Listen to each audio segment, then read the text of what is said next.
ขวัญนางงามแล้วคนที่วัฒนธรรมเอาถึงเก่งยิงเอาถึงสาวหนุ่มไปถึงตาบ่ถึงนะไม่รู้อ่ะ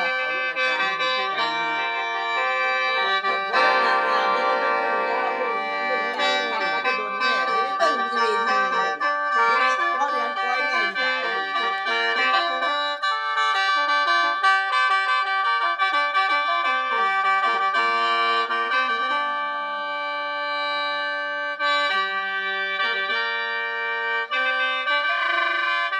ว้า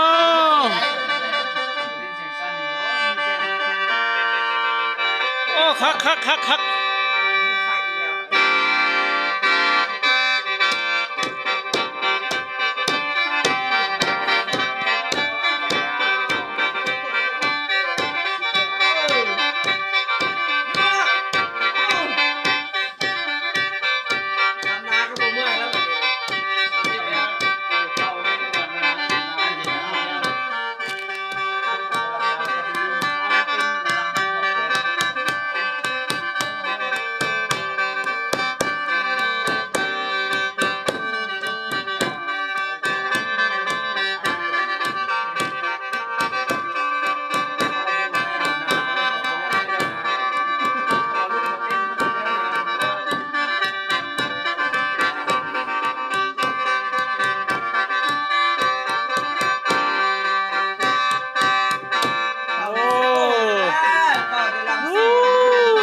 กที่กูวะ ขวัญนางงามแล้วคนที่วัฒนธรรมเอาถึงเก่งยิงเอาถึงสาวหนุ่มไปถึงตาบ่ถึงนะไม่รู้อ่ะว่านางงามจะต้องเป็นผู้ยาวเบิ่งทำมาจะโดนแม่จะได้ตึงจะเวทีเขาเรียนก้อยแม่อยู่ไหน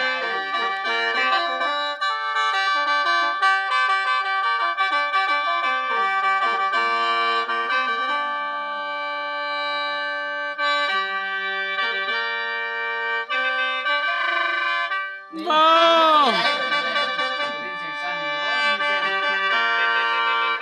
โอ้คัก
ที่กูวะ สุดยอด